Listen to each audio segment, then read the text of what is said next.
اپنے سامنے شراب کا گلاس رکھ کر کے وہ شراب گھونٹ گھونٹ کر پیتا ہے اور استغفر اللہ پڑھتا ہے۔ اسی طرح سے کوئی سودی لین دین کرنے والا شخص سودی کاروبار بھی جاری رکھتا ہے، سودی لین دین کر رہا ہے اور اللہ تبارک و تعالیٰ کے دربار میں سود کے بارے میں توبہ کرتا ہے؟ نہیں۔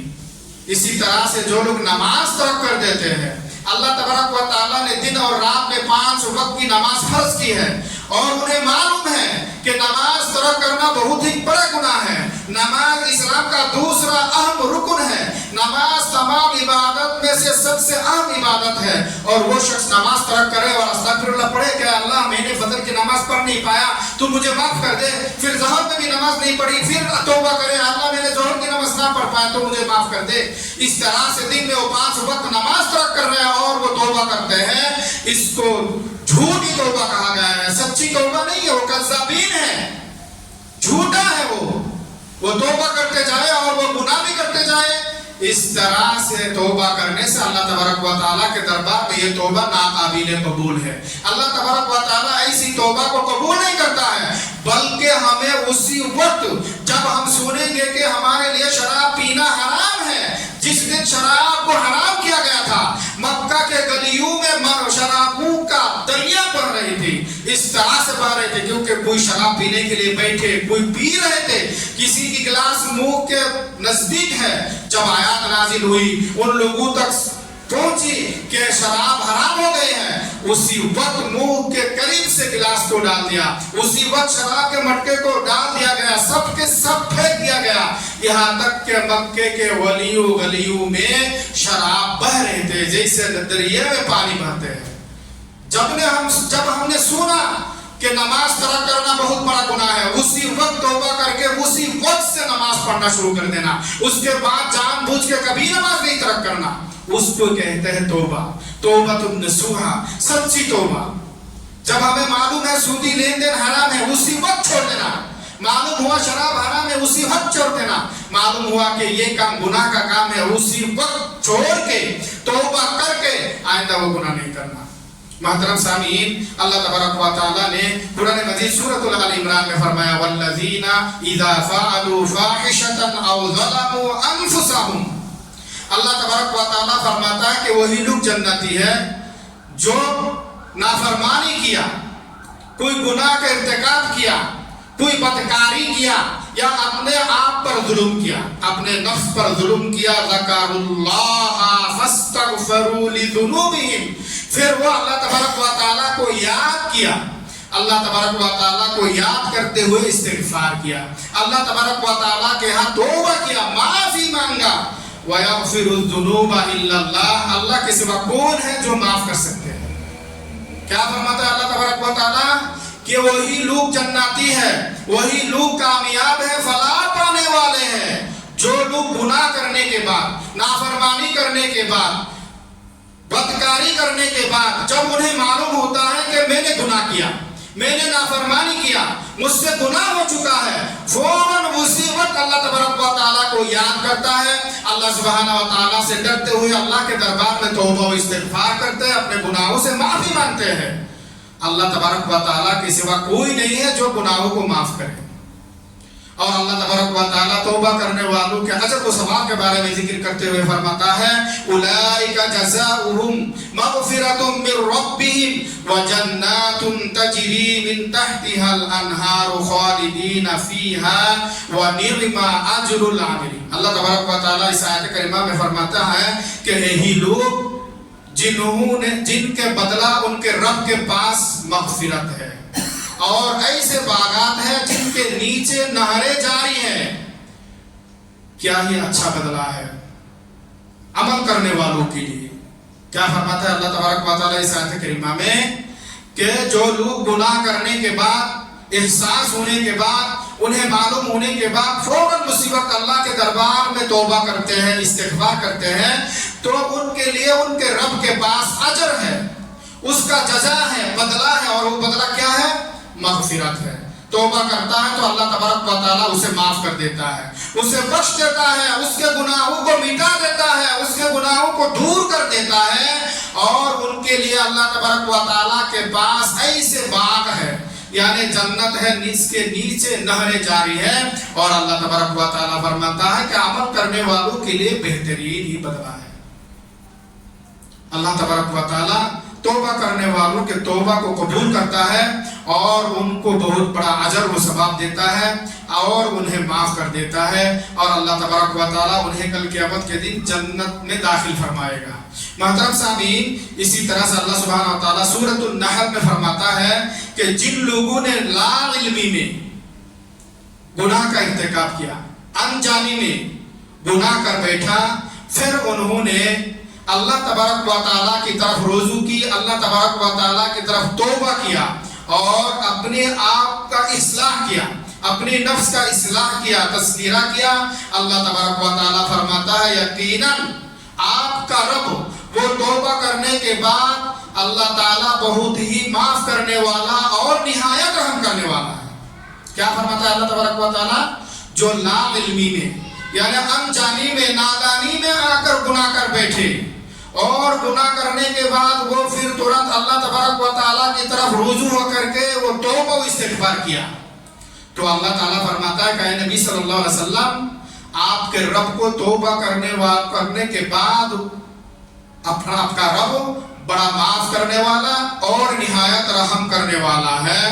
اور اللہ تبارک و تعالیٰ اس کے توبہ کو قبول فرماتا ہے۔ محترم سامعین و سامعات، ہم جتنا ہی گناہ کریں اور گناہ کرنے کے بعد اگر ہمیں معلوم ہو جائے کہ ہم نے گناہ کیا، اس آیت کریمہ میں اللہ تعالیٰ نے جو بات فرمایا ہے وہ یہ ہے، لا علمی میں،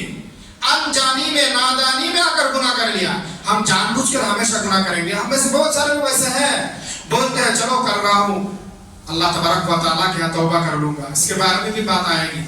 ایسا نہیں، ہمیں معلوم ہے کہ ہم کب تک زندہ رہیں گے، ہم اللہ کے دربار میں توبہ کریں گے۔ اگر ابھی مسجد سے نکال کر جاتے ہی ہمیں موت ہو جائے تو ہم کب توبہ کریں گے، کب معافی مانگیں گے؟ اس لیے ہمیں ہمیشہ معافی مانگتے رہنا اور گناہ سے بچتے رہنا، اور اگر لا علمی میں، انجانی میں، نادانی میں گناہ ہو گیا، معلوم ہونے کے بعد ترنت اللہ کے دربار میں توبہ کرے تو اللہ تبارک و تعالیٰ اس کے لیے بڑا بخشنے والا، معاف کرنے والا، رحم کرنے والا ہے۔ اللہ تعالیٰ اس کے گناہوں کو معاف کرتا ہے اور اس پر رحم فرماتا ہے۔ اور ایسا نہیں کہ جان بوجھ کر گناہ کرتے رہے اور توبہ کرتے رہے تو یہ جھوٹی ہے، جھوٹی توبہ ہے، سچی توبہ نہیں ہے۔ معلوم کیا ہوا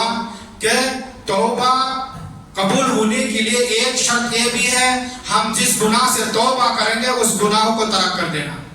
چھوڑ دینا، اس گناہوں کو ترک کرتے ہوئے اللہ تبارک و تعالیٰ کے دربار میں توبہ کرنا۔ محترم سامعین، اسی طرح سے توبہ قبول ہونے کی چوتھی شرط یہ ہے کہ مستقبل میں کبھی بھی نافرمانی کرنے کا پختہ وعدہ کرنا، یعنی اللہ تبارک و تعالیٰ سے پکا اور سچا پختہ وعدہ کرنا کہ اللہ تعالیٰ میں نے آئندہ چل کر کبھی نافرمانی نہیں کروں گا، کبھی گناہ کا کام نہیں کروں گا، پکا اور سچا وعدہ کرنا۔ اور اتنا ہی نہیں بلکہ اللہ تبارک و تعالیٰ سے مدد طلب کرنا کہ اللہ مجھے گناہوں سے بچنے کی توفیق دے، جیسے کہ ترمذی کی حدیث ہے، اللہ کے رسول صلی اللہ علیہ وسلم خود اللہ تبارک و تعالیٰ سے سوال کیا کرتے تھے۔ اللہ کے رسول صلی اللہ علیہ وسلم فرماتے تھے کہ اے اللہ، میں تجھ سے اس بات کا سوال کرتا ہوں کہ مجھے نیک کرنے والا اور گناہوں کو چھوڑنے اور مسکینوں سے محبت کرنے کی توفیق دے۔ کیا فرماتے تھے اللہ کے رسول صلی اللہ علیہ وسلم؟ اے اللہ، مجھے نیکی کرنے، گناہوں کو چھوڑنے، مسکینوں سے محبت کرنے کی توفیق دے اور مجھے معاف کر دے، مجھ پر رحم فرما، اور جب تو اپنے بندوں کو آزمانا چاہا تو مجھے اس سے بچاتے ہوئے فوت کر دینا۔ محترم سامعین و سامعات، ذرا غور کیجیے اس بات پر، اللہ کے رسول صلی اللہ علیہ وسلم معصوم تھے،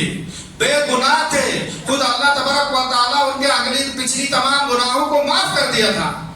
معصوم ہونے کے باوجود بھی آپ سب سے زیادہ پرہیزگار تھے، متقی تھے، سب سے زیادہ عبادت گزار تھے، پھر بھی کیا کہتے ہیں؟ اے اللہ، میں تجھ سے سوال کرتا ہوں تو مجھے زیادہ سے زیادہ نیک کام کرنے کی توفیق دے، اے اللہ تو مجھے گناہوں سے بچنے کی توفیق دے۔ حالانکہ رسول اللہ صلی اللہ علیہ وسلم ہمیشہ نیک کام ہی کیا کرتے تھے، کبھی گناہ نہیں کرتے تھے، پھر بھی اللہ سے یہی سوال کرتا ہے کہ اے اللہ، مجھے نیک کام کرنے کی توفیق دے، گناہوں سے بچنے کی توفیق دے، مسکینوں سے محبت کرنے کی توفیق دے۔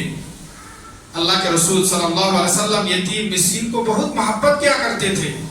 پھر بھی اللہ سے یہی سوال کیا کرتے تھے، اللہ تو مجھے یتیموں سے مسکینوں سے محبت کرنے کی توفیق دے اور مجھے معاف کر دے۔ حالانکہ اللہ تعالیٰ انہیں پہلے ہی معاف کر دیا، پھر کہتا ہے اللہ تو مجھے معاف کر دے، مجھ پر رحم فرما، اور جب تو اپنے بندوں کو آزمانا چاہتا ہے تو مجھے اس آزمائش سے بچاتے ہوئے فوت کر دینا۔ اللہ تبارک و تعالیٰ اس سے پہلے بہت اقوام کو، بہت قوموں کو طرح طرح سے آزمایا، اس لیے اللہ کے رسول صلی اللہ علیہ وسلم اس آزمائش سے بھی اللہ تبارک و تعالیٰ سے پناہ طلب کیا کرتے تھے، اللہ چاہے تو مجھے فوت دے دے، مطلب بلکہ مجھے آزمانا نہیں۔ محترم سامعین و سامعات، اسی طرح سے توبہ قبول ہونے کی 5ویں شرط، توبہ کا دروازہ بند ہونے سے پہلے توبہ کرنا، یعنی تائب توبہ کا دروازہ بند ہونے سے پہلے اللہ کے دربار میں توبہ کرنا۔ اگر دروازہ بند ہو گیا تو توبہ کرنے سے وہ توبہ قابل قبول نہیں ہے۔ اور اللہ تبارک و تعالیٰ نے فرماتا ہے سورۃ النساء میں کہ اللہ تبارک و تعالیٰ کے نزدیک ان لوگوں کی توبہ قابل قبول ہے جو نادانی میں گناہ کر بیٹھتے ہیں، انجانی میں۔ ان لوگوں کی توبہ قابل قبول ہے جو نادانی میں گناہ کرتا ہے اور اس کے بعد ترنت اللہ تبارک و تعالیٰ کے دربار میں توبہ کرتا ہے، تو اللہ تبارک و تعالیٰ بڑا علم والا اور بڑی حکمت والا ہے، اور اللہ تبارک و تعالیٰ ان لوگوں کی توبہ قبول نہیں کرتے ہیں جو گناہ کرتے رہتے ہیں، گناہ کرتے رہتے ہیں، یہاں تک کہ اس کی موت قریب آ جاتی ہے تو وہ کہتا ہے کہ میں نے اب توبہ کیا۔ اللہ تبارک و تعالیٰ ایسے لوگوں کی توبہ قبول نہیں کرتا ہے۔ معلوم کیا ہوا، موت قریب آ جانے کے بعد توبہ کا دروازہ بند ہو جاتا ہے۔ جب انسان کے روح حلق میں آ کے اٹک جاتی ہے تب لوگ کیا کرتے ہیں، توبہ کرتے ہیں۔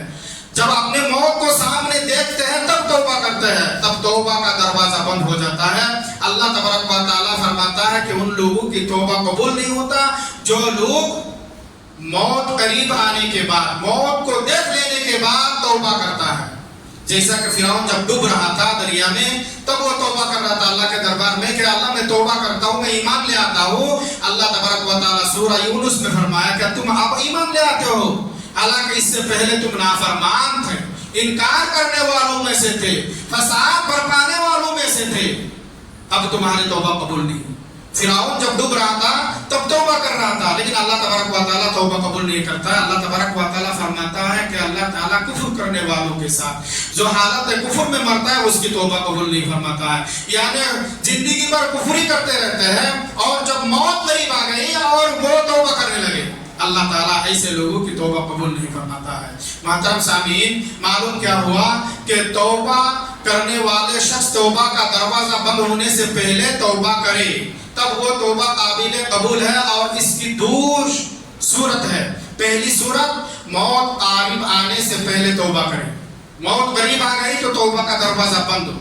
دوسری صورت مغرب سے سورج طلوع ہونا شروع ہو جائے تو توبہ کا دروازہ بند ہو جائے گا۔ مغرب سے، جس دن سے مغرب سے سورج طلوع ہوگی اس دن سے توبہ کا دروازہ بند، اس سے پہلے توبہ کا دروازہ کھلا ہے۔ اللہ تبارک و تعالیٰ جب بھی بندہ توبہ کرے گا قبول فرمائے گا۔ محترم سامعین و سامعات، معلوم کیا ہوا، توبہ کا دروازہ بند ہونے کا دو صورت ہے، ایک موت بالکل قریب آ جائے تو توبہ کا دروازہ بند، دوسری جب سورج مغرب سے طلوع ہونے لگے گی تب توبہ کا دروازہ بند۔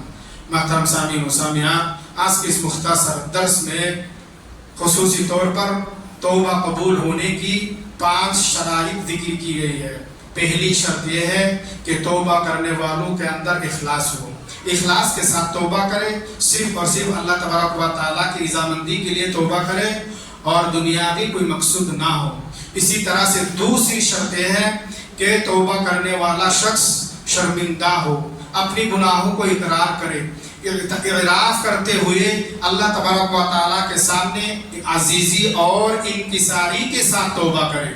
تیسری شرط، جو گناہ اس نے کیا اس گناہوں کو ترک کر کے اسے چھوڑ کر کے اللہ تبارک و تعالیٰ کے دربار میں توبہ کرے۔ چوتھی شرط، اللہ تبارک و تعالیٰ سے پکا اور سچا پختہ وعدہ کرے کہ اے اللہ مستقبل میں یعنی آئندہ چل کر میں نے کبھی اور گناہ نہیں کروں گا، کبھی نافرمانی نہیں کروں گا، کبھی کوئی بدکاری نہیں کروں گا، پختہ وعدہ کے ساتھ اللہ تبارک و تعالیٰ کے ہاں توبہ کرے۔ اور پانچویں شرط یہ ہے کہ توبہ کا دروازہ بند ہونے سے پہلے توبہ کرے۔ لہٰذا ہمیں اور آپ کو چاہیے خطبے کے دوران جو بات کہی گئی ہے ان ساری باتوں پر عمل کرے۔ اللہ تبارک و تعالیٰ سے دعا ہے کہ اللہ تعالیٰ ہم تمام کو خطبے میں کہی گئی باتوں پر عمل کرنے کی توفیق عطا فرما۔ اے اللہ ہم تمام کو گناہوں سے بچنے کی توفیق عطا فرما۔ اے اللہ ہم تمام کو زیادہ سے زیادہ توبہ کرنے کی توفیق عطا فرما۔ اے اللہ ہم تمام کو زیادہ سے زیادہ نیک عمل کرنے کی توفیق عطا فرما۔ اے اللہ ہمارے نیک عمل کو قبول فرما۔ اے اللہ ہمارے گناہوں کو معاف فرما۔ اے اللہ ہم تمام کو شیطان کی وسوسے سے محفوظ فرما۔ اے اللہ ہمیں ہر قسم کی بلا مصیبت سے پریشانی سے محفوظ فرما۔ اے اللہ ہمیں ہر قسم کی برائی سے، ہر قسم کی بدکاری سے، خرافات سے، بدعات سے، شرک سے محفوظ فرما۔ اے اللہ ہم میں سے جو لوگ بیمار ہیں انہیں جلد سے جلد شفا کاملہ عاجلہ عطا فرما۔ اے اللہ ہم تمام کو پنج وقتہ نماز پابندی کے ساتھ ادا کرنے کی توفیق عطا فرما۔ اے اللہ ہمیں خصوصی طور پر نمازی بنا دے۔ اے اللہ ہمیں نماز ادا کرنے کی توفیق عطا فرما۔ اے اللہ ہمارے روزی روٹی میں خیر و برکت عطا فرما۔ اے اللہ ہمارے روزی روٹی میں خیر و برکت عطا فرما۔ ہمیں حلال روزی کمانے کی توفیق عطا فرما۔ اے اللہ حرام سے پرہیز کرنے کی توفیق عطا فرما۔ اے اللہ ہم میں سے جو لوگ گزار چکے ہیں قبر کی زندگی میں ہیں اے اللہ انہیں عذاب قبر سے محفوظ فرما۔ اللہم آمین یا رب العالمین۔ بارک اللہ لنا ولکم فی القرآن العظیم ونفعنا وإیاکم بالآیات